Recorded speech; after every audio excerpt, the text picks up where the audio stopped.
Attribution is what took credit for the sale. Contribution is that credit true? So we have to take a look at an approach of saying, okay, what metrics can we monitor to say, is the business healthy? We always like NCAC, that is one of our staples. We always like MER, that is another one of our staples. And by reintroducing those metrics in a company to say, here's the actual story as to what has been contributed, rather than what we're looking at is attributed, you get to start to see a different picture. So that's what we're going to be talking about today.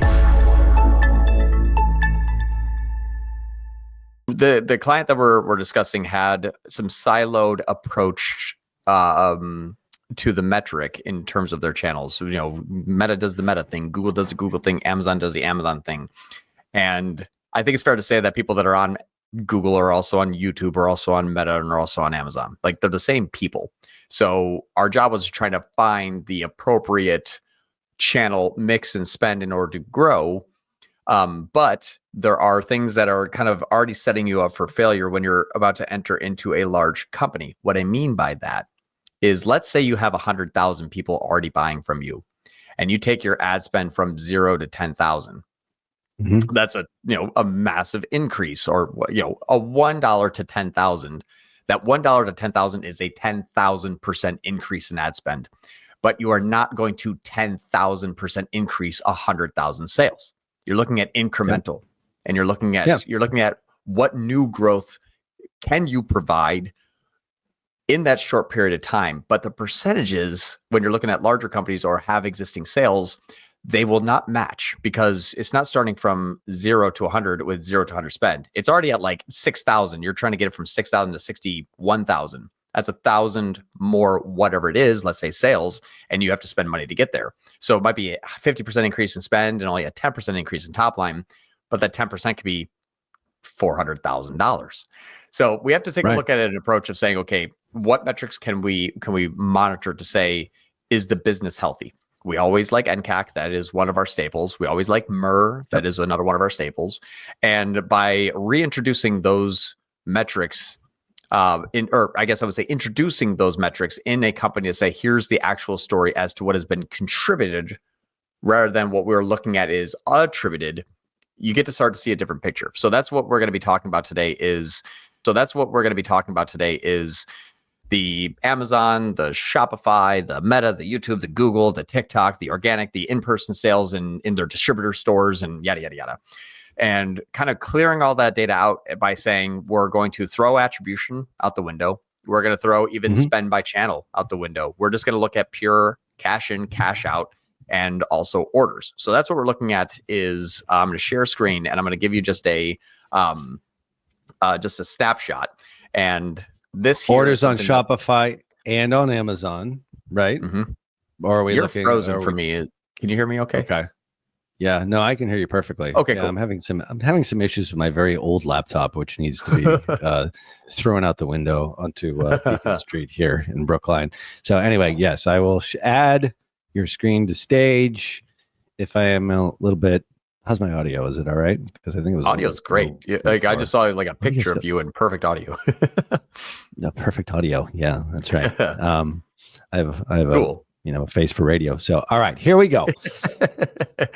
So here is the metrics here, just off of total ad spend, Amazon, Meta, Google, everything. Total ad spend, the total Amazon orders, Shopify orders, total orders, and NCAC. And NCAC is the cost per acquired first-time customer. Now, here's where... But everybody on this call already knew that, right? Yep. Yep. Just checking. I hope. The NCAC is a total cost of acquired first-time customer. I know, man. It's been it's like 30 episodes so far. I hope. People still ask questions about what's NCAC again. All right. Yeah. All right, keep going. Here's something that's important to know is there's $14,000 in spend here, and there's already 11,000 orders. Yep. Now, what this tells me immediately when you're looking at $1.19 NCAC is that this spend is sort of disassociated with this metric here of the total orders. Now, why would that be? Well, think about Nike shoes.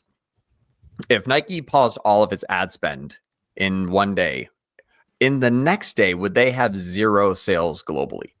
No. No. because the ad spend is disconnected from the current sales. They still have people walking in off the street in their stores and saying, I need some new shoes. Yep. Maybe they don't even have a cell phone. They're still going to buy regardless of that ad spend.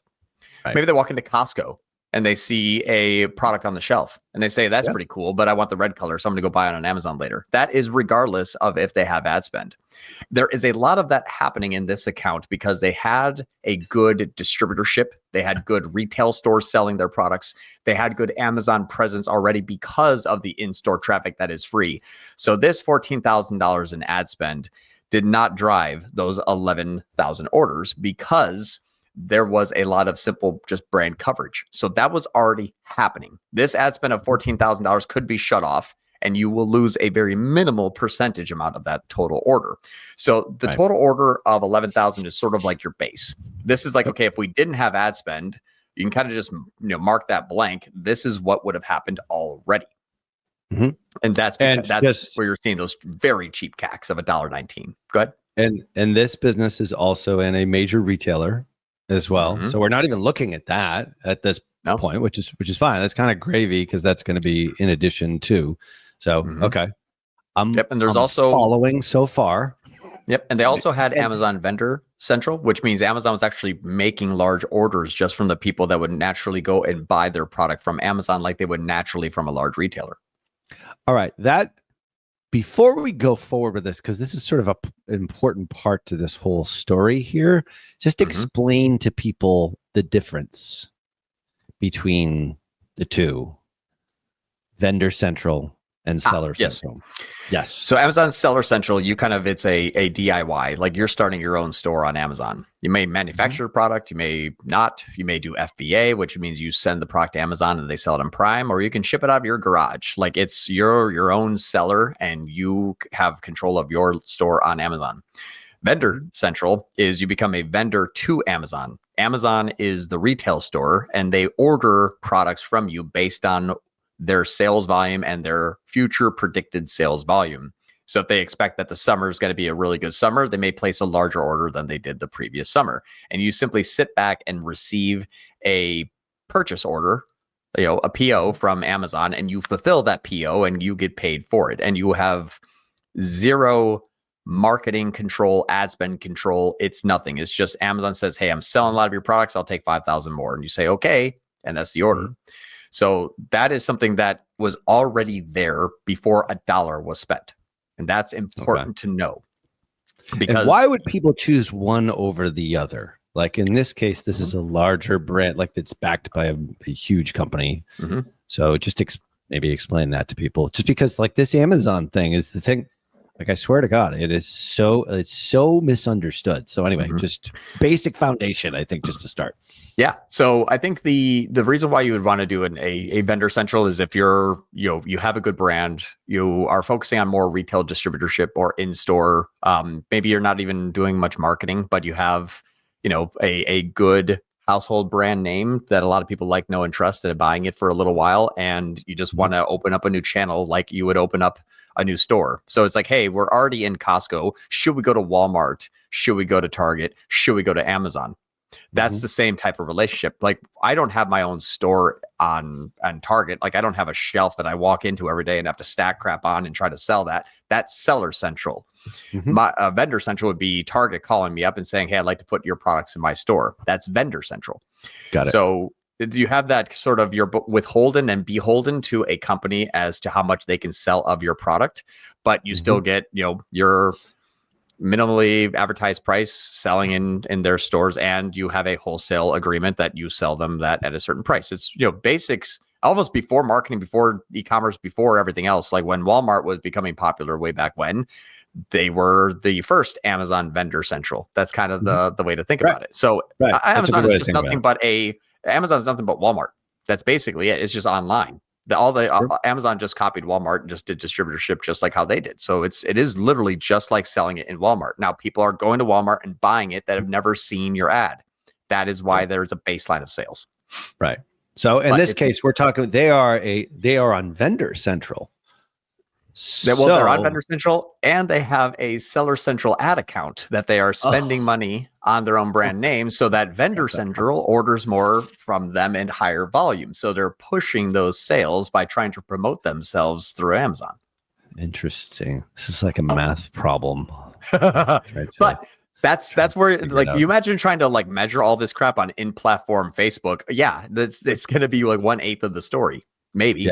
Yeah. Oh, absolutely. Yeah. But it factors into the story, because at the end of the day, we don't really care about the in-app metrics. We care about like NCAC overall and profitability for the client, and how they behave from a business standpoint. Like, that's what we're trying to do. Marketing is just a tool in which to do that. So you have to factor all these things in. You can't look at everything in a silo.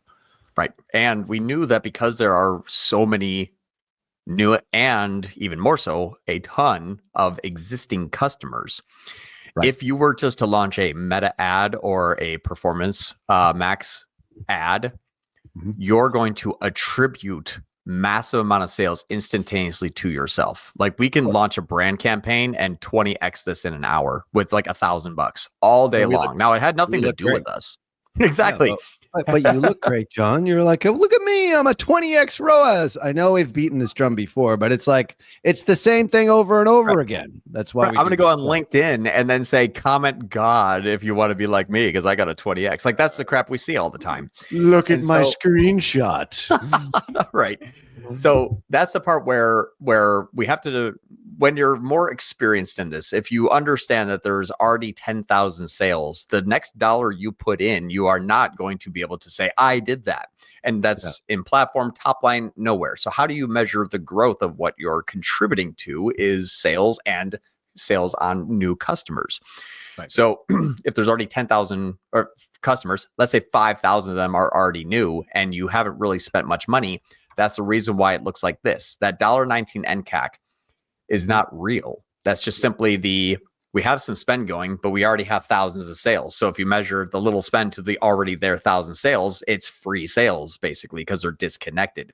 So as soon as you put $1 into this system, you're going to see NCAC rise immediately, because now this is fresh ad spend to a new audience. Sure. So you're measuring the incremental.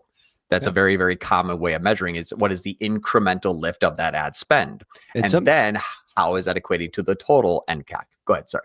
My job is to interrupt you, by the way. You're so nice. You never get pissed off. But, if you were, it helps me because I'll trail off. It's my wife. My wife is actually okay with me interrupting her, but I interrupt her all the time. Anyway, I'm sort of an interrupter. Anyway, let's set that aside. Why are you showing just January here? Because isn't that when Tier 11 took over? Yes, that's why we're starting that. Yeah, oddly enough, hint. I'm going to change wink, the wink, nudge, nudge. Rolling on the bottom there. Anyway, okay, keep going. I'm intrigued. So I get it so far. What we're going to do is do a simple calculation first. What we're looking at here is the total NCAC metric, which is the result of ad spend increases and total new customer increases. Now, there was already a ridiculously low, impossible NCAC metric that exists, which is $1.19, which is lower than the cost per click. So we already know that's not real. Yep. What we have to look at is if we add new customers, and we can add new customers at a low enough NCAC, we should not see our total NCAC of $1.19 go too high, go into levels of non-profitability, which would be around $15, $20 of an NCAC. We had a target of about $15, kind of like all in. And that's what we mentioned to the client from day one is we can get there. But as we scale, we want to make sure that our top line NCAC, including Amazon sales, does not exceed about $15 to $20. That was our range. They originally thought it was more like $30, and they said, hey, it's actually more like 15 to 20. So we had that target set. So let's do a small calculation 6 months after we started to see where we're at.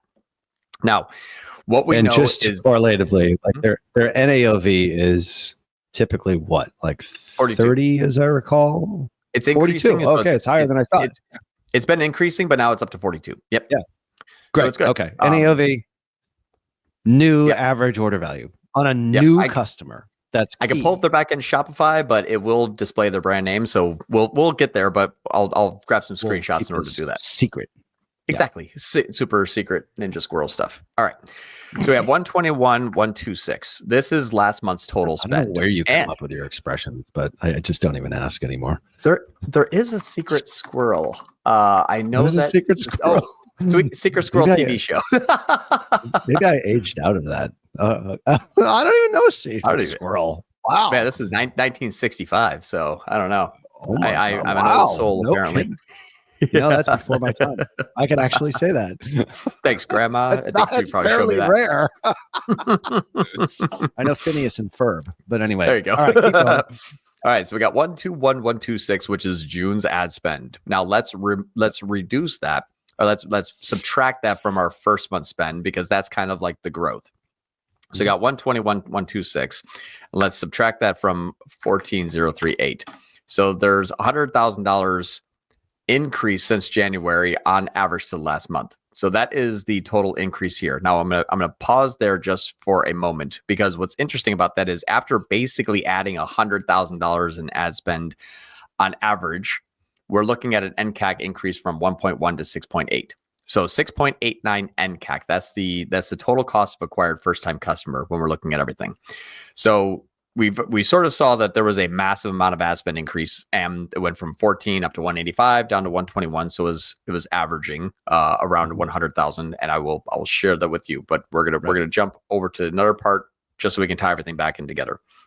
Let's look at the total orders from the inception. We have 17,665. So we have 17,665 minus 11,885 here, and there's 5,780.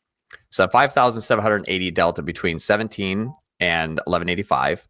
And then we're going to bring back in this other calculator here just for a 121, 126 minus 14,038. So we have from month 1 to month 6, we went from 14,000 to 121. So it's been increased essentially since January by $100,000. And there's 5,780 from just comparing month 1 to month 6. So it's kind of like the month 1 to month 6. What's the difference in spend and what's the difference in new customers?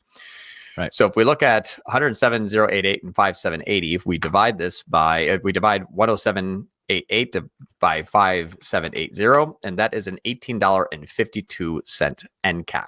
What this is your incremental, which means if you had $1 and you added a whole bunch of $18, that takes your dollar average and brings it up to a $7 average. Yes. Aha. So incremental NCAC target. Now, what's funny is we agreed upon a total NCAC target of 15. We're seeing an incremental NCAC of 18, which is bringing our actual NCAC to $6.89. Now, in a $44 AOV product, that is not a lot of gross profit margin loss for that type of basically 6x scale. So looking at it in a different way, say, okay, if we already had a baseline of there was already 11,000 before you got here, what did you do? Well, we added 5,780 more new customers at a cost of $18 each. Now, this is also not a full true story, because this total ad spend has Amazon included, which we did not run. We did not manage that. That was not included in this metric. It was not included in our management, but is included in this metric. And so when we're looking at, well, could we have been more efficient? Absolutely. Could we have targeted more aligned? Absolutely. We hopped into the back end of this Amazon account and noticed that there was a massive amount of increased ad spend into the branded terms starting in May and June, because the total ad spend in April was heavily reduced. Yes. I see that blue dark block right there, which is obviously a question. Yep. So that was actually starting to increase. Funny enough, though, was that largely on Amazon, or was it Amazon? Was it Meta? I forget now. I know it was actually Meta. So it was Meta. Okay. We started scaling up more and more, and they said, "Whoa, guys! You can't go from 14,000 to 185 and only increase your Shopify orders by 1,000." I agree. Yes, that would be very, very bad. That would be bad news. Yeah. Now, I mean, we'd have to kind of take a look at the 5,000 over there, but anyway. So what happened was we actually took our 185 ad spend. We started reducing it. So the 185 started reducing it down. Now, inside of time lag is about 28 days. That's what we're able to identify as time lag in the account is 28 days. If you put $1 in, you get all of your money back 28 days later. So what was interesting is after we started to pull back our spend down, we saw that Amazon orders started to come in a lot, or not, they didn't start to come in when we started having our Amazon sales down. When we started to reduce our spend was already at the same time that we saw Amazon orders already starting to increase fairly quickly. Yeah. So what ended up happening was we saw that as we pulled back Meta, Amazon had to bid higher and more often for the brand name to attribute more to themselves because of the loss of our Facebook spend. And then what's funny is after we reduced that down, we still kept a NCAC that was lower than where it was at 13, but now we've come back to where we were closer to March, where it only went from $4.3 to $6.8, basically $2.50 increase, but the orders are up 4,000 more. So that is a very, very healthy scale because of A, time lag, B, brand power, and C, we are spending a lot less on these people because we've reduced spend, so that kept us lower. If we wanted to scale again, we would see the same transition here, which is from a low number to a high number, back down to a low number. But if we want to get up to that next stair step up, we're going to have to go in back into this territory and spend a lot more money because we have to wait for those sales to come in. But you can immediately back off and see the fruits of your labor. We've proven this many times on this exact show here by saying, this is my own personal company with a partner. If we're spending on average, let's say $48K per week in the first 4 weeks, and we see our Amazon revenue at approximately $47K, okay, excellent. Then we can increase our ad spend from $40K up to the 120s and 130s, a basically tripling of that ad spend. So now we're at 130, and we see our Amazon revenue upwards of about, keep 90 grand. So it did increase with it. Now we saw Shopify sales increase as well, but fast forward to more recent times here where we can take that spend back down to an average of $50,000 per week. And what did our Amazon revenue do? It stayed at 68. So we're basically $20,000 higher in Amazon still with the same spend that we were 6 months ago, or actually a year ago. But now our media efficiency ratio is averaging actually at a 3.16 of 50 grand a week, not a 2.13 for 50 grand a week. So we basically went from 2.13 upwards to 3.16. So 2.3 to 3.1, same ad spend. Why?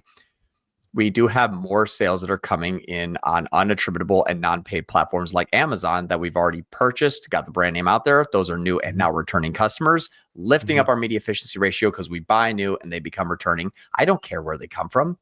I just want them, and I just want more of them. Exactly. Where they buy is none of my business, as long as they buy my product.